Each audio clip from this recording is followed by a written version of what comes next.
Donc, on va parler de l'os spongieux et de la moelle et de l'os dur. Donc, dans l'os spongieux, on a d'une part la moelle rouge, la moelle blanche, les cellules rouges et les cellules blanches. À la naissance, on n'a que la moelle rouge, puis avec la croissance, on a la moelle blanche.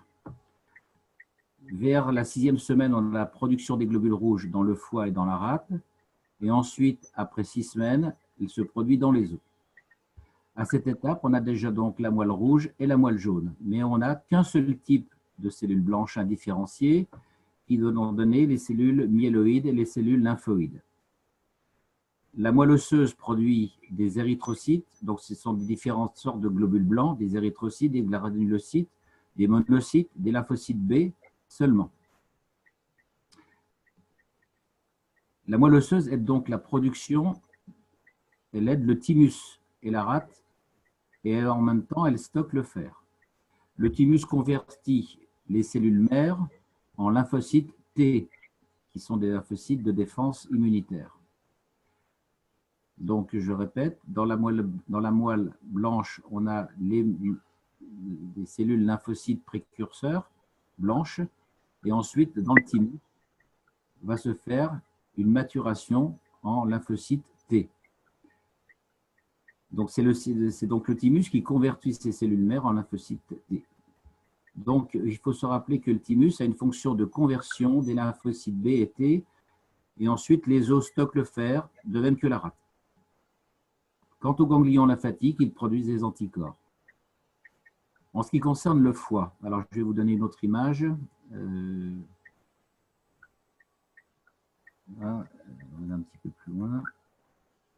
Voilà, ici vous avez une représentation. Ici, les premières cellules blanches qui vont se diviser en cellules lymphoïdes et en cellules lymphoïdes, qui ensuite vont se diviser et donner des lymphocytes B. Jacques, on voit du texte au spongieux. On voit du texte quand tu nous dis. Je pense qu'il y a un décalage entre ce qu'on reçoit et ce que tu envoies. Pardon. C'est pas de ta faute. Hein. Peut-être que si. Je vais vérifier. Et là? En fait, on voit un texte où il y a écrit os spongieux avec la moelle et os dur. Ah. C'est pareil chez tout le monde? Oui. Ouais. Ouais. Ah. Donc, je vais repartager alors. Mature T lymphocytes and store iron. Votre Thymus.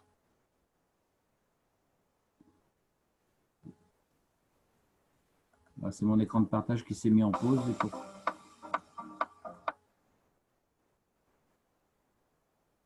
C'est ça. Docteur.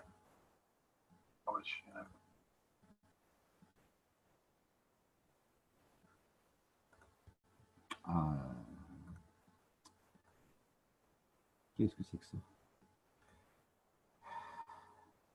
Peut-être tu as choisi la mauvaise page, oui. Non, ça vient.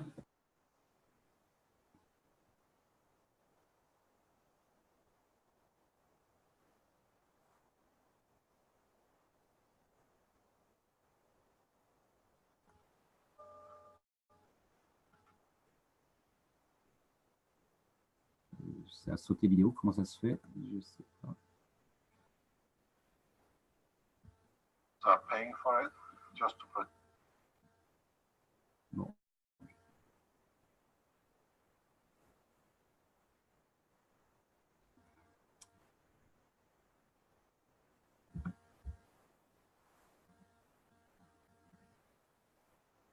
Je suis toujours là, mais je ne sais pas ce qui se passe. I warn you, don't play. I strip you step by step, brick by brick. Use a fat cells. If you remember of the previous talk of Mr. Cash, Vous avez ma vidéo là ou pas? Non, pas encore. Explained the thing of the fat cells. On l'entend, mais on ne la voit pas. Related with emotional Bonjour, tu n'as pas encore Sherwin. Partager l'écran, tu n'as pas encore fait. Okay. Then we go to the next slide. next slide give you how start.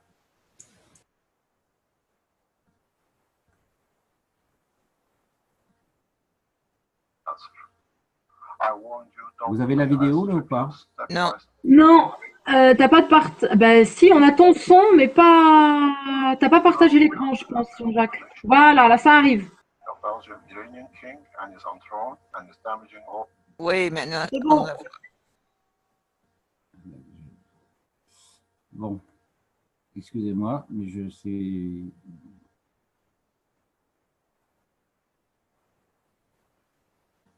Ah bah c'est long à charger. Hein.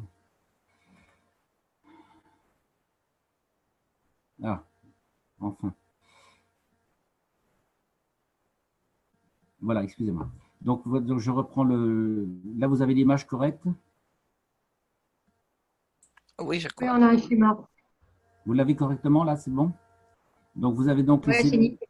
Voilà, donc ici les cellules précurtrices qui se divisent ensuite en cellules lymphoïdes et en cellules myéloïdes.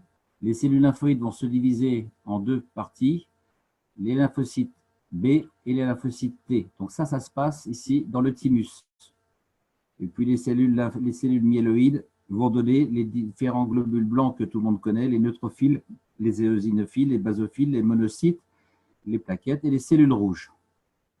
Voilà.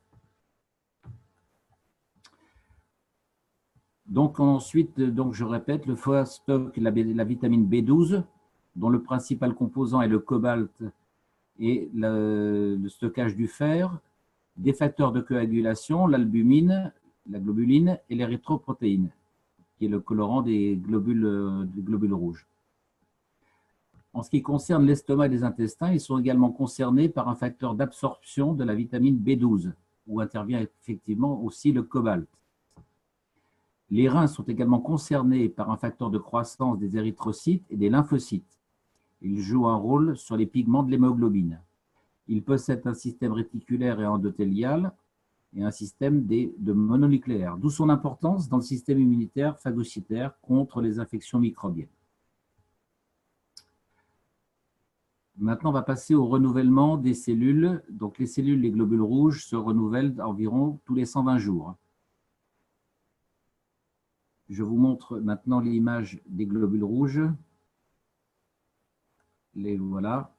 Voilà. Donc, si vous regardez les globules rouges, ici, on voit qu'ils sont incurvés comme des assiettes, aussi bien sur le dessus que sur le dessous. Et elles forment, c'est exactement comme un tor, une forme toroïdale. Où là, on aurait le champ supérieur qui passe à l'extérieur et qui revient par-dessous. Voilà. Quant aux plaquettes, elles ont cette forme-là. Les monocytes ont cette forme-là. Donc, selon leur rôle, il y en a qui ont des excroissances dendritiques, il y en a qui n'en ont pas. La composition du sang, vous la connaissez pour tout le monde, je pense. Donc, la partie ici, à droite, la partie globule rouge.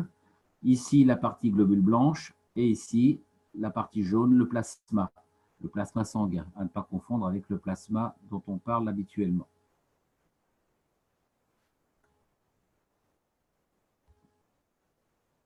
La différence entre les globules rouges,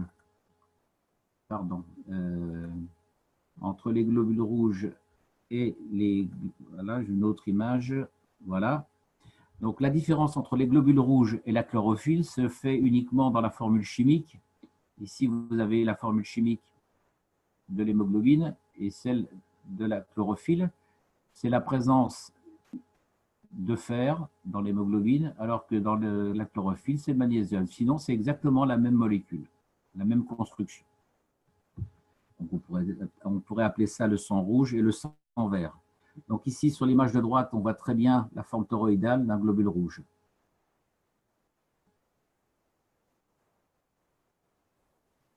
Donc maintenant, on va parler des lymphocytes, des érythrocytes et des leucocytes. La fonction des globules rouges, c'est donc d'apporter de l'oxygène aux poumons. Et ils ont également une formation en étoile, comme celle des poumons et du cœur. Les lymphocytes sont là pour aider la partie émotionnelle. Donc la moelle jaune, c'est la partie émotionnelle, alors que la rouge est la partie physique. Ensuite, M. Kesh, il répond à une question concernant les ganses de nourriture. Donc, je pense qu'on a fait le tour. C'est un PDF, un atelier qui est assez succinct, puisqu'il y a une répétition de ce qu'on avait vu concernant les os et la circulation sanguine. Hein. Donc, c'est un peu une répétition.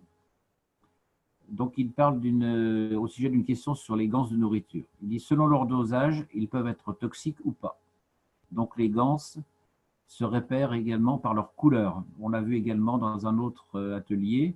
C'est la couleur, la longueur d'onde, on pourrait dire, qui va déterminer, ou le spectre, quand on utilise la spectrométrie, qui va déterminer la longueur d'onde du ganse. Les os sont rouges, puis jaunes, et ensuite, ils virent au noir. On produit environ 500 billions de globules rouges.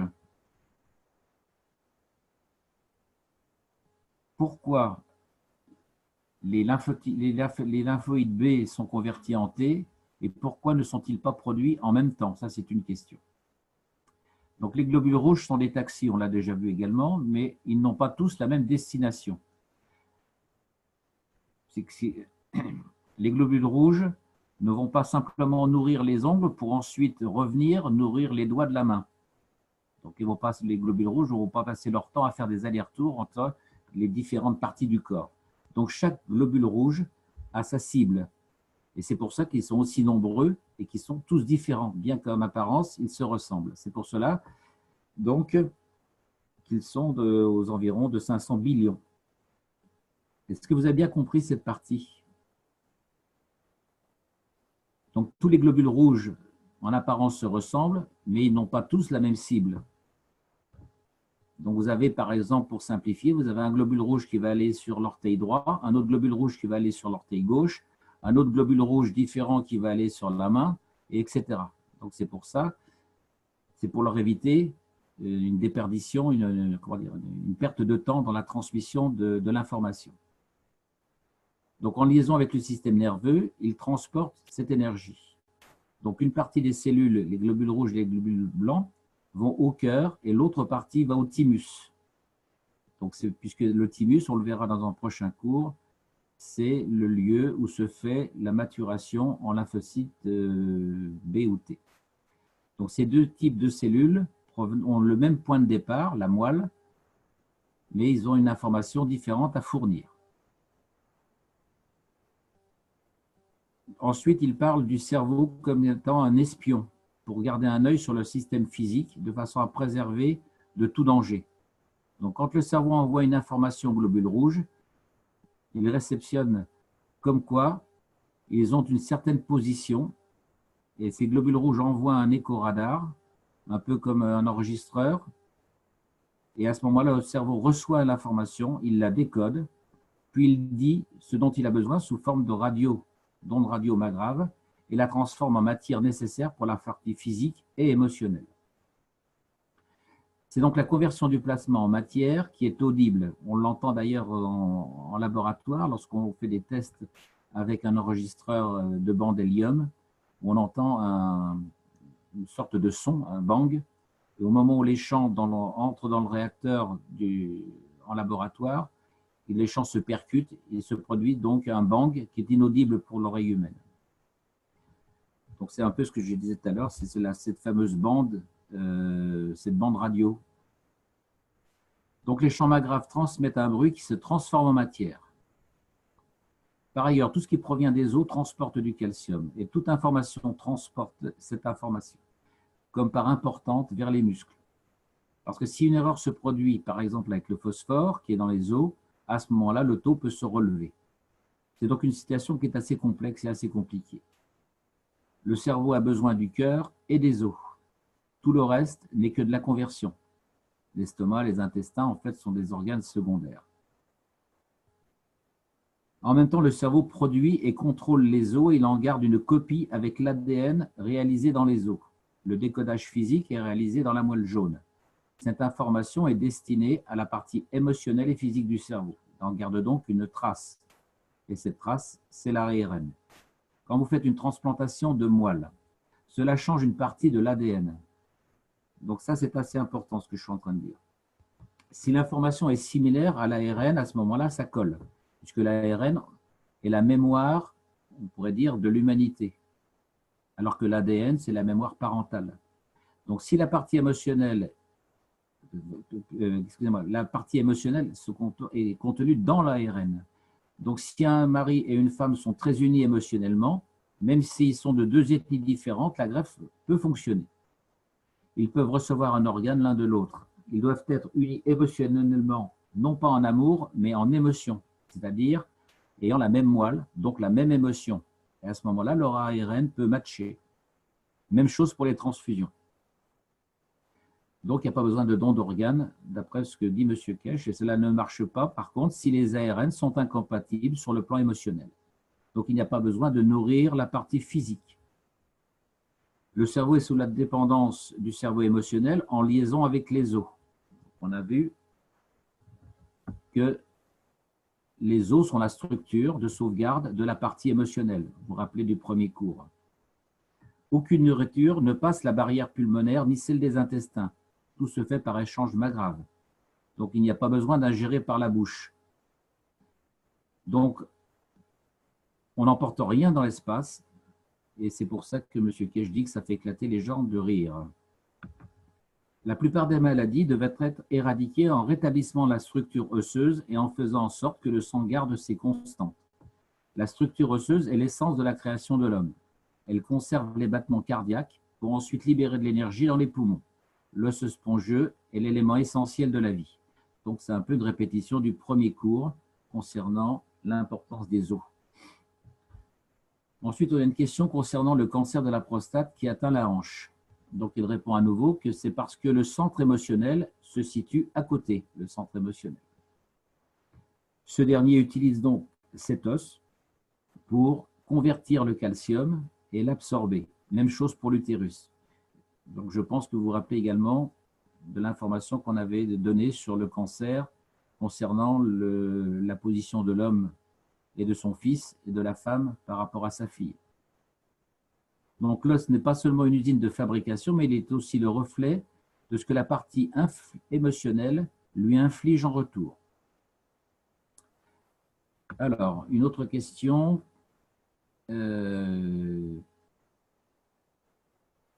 C'était concernant une question pour quelle partie du corps les vertèbres agissent-elles? Donc, la question n'était pas très précise. Donc, M. Kesh dit que quand il regarde les IRM, il sait que la structure osseuse de certaines personnes est en train de changer parce que les conditions magraves de la Terre changent actuellement et sont en train de s'adapter. Donc, les gens sont en train de s'adapter, comme une taupe qui se sauve d'un terrain marécageux. Donc, l'évolution est en changement en ce moment. Le cerveau absorbe ces conditions de changement et donc certaines personnes grandissent, d'autres raccourcissent, d'autres n'acceptent pas certaines nourritures ou bien, à l'inverse, en acceptent d'autres, nouvelles. L'évolution survient en raison des modifications des structures des champs magnétiques graves de la Terre, ce qui est dicté par la partie émotionnelle. La race humaine se prépare à un grand désastre, rien qu'en voyant les IRM dans le cerveau et dans la structure osseuse. L'homme et sa partie émotionnelle en est conscient malgré tout et il se prépare. Une autre question, y a-t-il un rapport entre le cancer et les trous noirs? Donc M. Kesh répond que absolument pas, il n'y croit pas. Le cancer, c'est parce que le corps n'utilise pas ses conversions. En fait, personne ne meurt du cancer, mais simplement d'une perte totale d'énergie. Parce que toute la nourriture est prodiguée, enfin, est destinée à une sorte de vampire, c'est-à-dire toute la partie physique. Parce que son champ gravitationnel est supérieur au magnétique, il absorbe tout, même l'énergie qui est censée aller ailleurs. Donc là, il parle du cancer, bien sûr. Cela n'a rien à voir avec les trous noirs qui n'existent pas. Et donc la matière noire reste un absorbeur d'énergie, énergie que l'on ne voit pas, dans une longueur d'onde invisible pour nous, à nos yeux. C'est en fait d'où provient toute la création et toute l'énergie, c'est-à-dire le néant. Une autre question concernant la maladie d'Alzheimer. Donc là, il répond sous forme de boutade. Si vous voulez oublier d'où vous venez, eh bien, c'est la meilleure cure pour l'espace. Et à ce moment-là, il se met à rire. Donc là, il dit qu'en fait, les gens qui ont Alzheimer, c'est en fait qu'ils n'ont plus envie de voir le monde dans lequel ils sont et ils préfèrent oublier là où ils sont. Ensuite, on a une question concernant la course. Donc, la course accélère-t-elle le processus de vibration osseuse? Non, mais ça éclaircit le système, M. Kesh répond. Et toujours sous forme de boutade, les gens qui courent me font rire parce qu'ils utilisent un joker. C'est des fois, au cas où. Voilà. C'est un peu comme la religion, c'est au cas où. Donc, c'est une mesure de protection. Ensuite, on a une question concernant, y a-t-il des mauvais êtres dans l'univers? Alors là, il répond sans embâge, oui, les êtres humains. Ensuite, on a une question concernant le vaisseau spatial, est-il un centre de santé? Monsieur Kesh répond que oui, les deux. Et il dit, vous vous tuez et vous vous soignez. Tout dépend de vos intentions. Vous vous tuez si vous n'êtes pas au bon endroit et vous faites les mauvais mouvements. L'homme se punit lui-même et ensuite se demande, ah ben, qu'est-ce que j'ai fait? Alors, il se corrige de lui-même. Au début, au niveau des vaisseaux spatiaux, ça sera un peu le cirque, mais l'histoire de l'apesanteur est un doux rêve. Et ensuite, il fait un grand discours que j'ai publié sur Facebook concernant les déboires qu'il a connus depuis la Belgique jusqu'à encore maintenant avec les tribunaux. Et donc, il y a tout l'historique de ce qui lui est arrivé. Là, il l'explique clairement. Donc, je l'avais publié sur Facebook. Je ne pense pas que je ne vais pas vous le reciter ce soir. Si ça vous intéresse, on pourra le publier à part en texte. Voilà concernant cet atelier sur la santé. Je regarde s'il y a d'autres images. Alors, voilà, c'est là où je voulais en arriver. Donc ensuite, il fait une intervention concernant le fonctionnement d'un réacteur, quel qu'il soit. Je crois que je l'avais déjà évoqué une fois précédente, donc je vous le redonne à nouveau. Donc on a un acide aminé, par exemple, avec l'hydrogène en haut. Vous voyez toujours mon écran? Oui, on la voit. D'accord, ok. Donc, avec ma souris aussi? Oui. Oui, oui. D'accord. Donc là, vous avez donc l'hydrogène. En bas, vous aurez un oxygène, un carbone et un azote, par exemple. Donc, si vous avez un autre plasma environnant ici, il va se lier au centre de la pyramide, qui est la résultante de ces quatre plasmas plus exactement. Donc, la résultante se trouve ici au centre de la pyramide. Et à ce moment-là, ces deux champs vont interagir ensemble. Donc, l'interaction ne se fait pas ici ou ici. Hein. Elle se fait ici avec le champ résultant. Voilà. Et vous allez constituer à ce moment-là un autre plasma ici, qui va être la somme de ces deux-là. Ça ne sera pas une agrégation moléculaire, comme ici, par exemple, mais ça sera un ensemble comprenant ça, ça, ça et ça, ou ça, qui forme un plasma. Donc, une nouvelle masse atomique. Voilà comment se constitue donc un nouveau plasma dans la matière.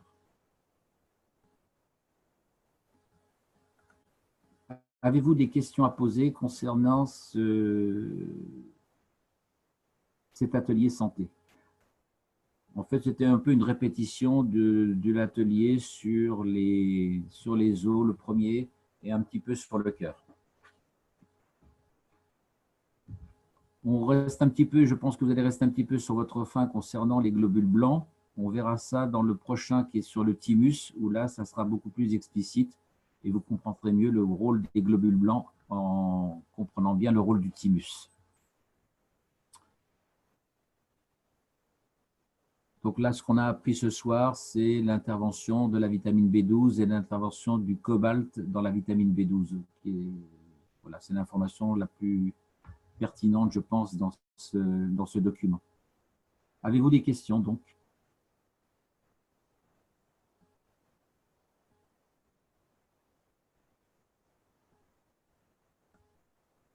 Bon. Merci pour ta présentation, Jean-Jacques. Oui, c'est ça que j'allais dire. Merci tellement bien. Tu fais un très beau travail et profond. Merci. Bon, vous avez tous eu la compréhension parce que alors, cet atelier est un petit peu fourre-tout, j'ai trouvé. qui est une sorte de complément. Bon, on dissocie les globules rouges, les globules blancs. Voilà ce qu'il y a à retenir. Tout ça, c'est fabriqué dans la moelle. Il y a une moelle rouge, une moelle jaune. Et on répète qu'à nouveau, les os sont là pour protéger en tant que structure d'usine de transformation. Et les os sont au service toujours de la partie émotionnelle. Voilà ce qu'il y avait à retenir de cet atelier de santé.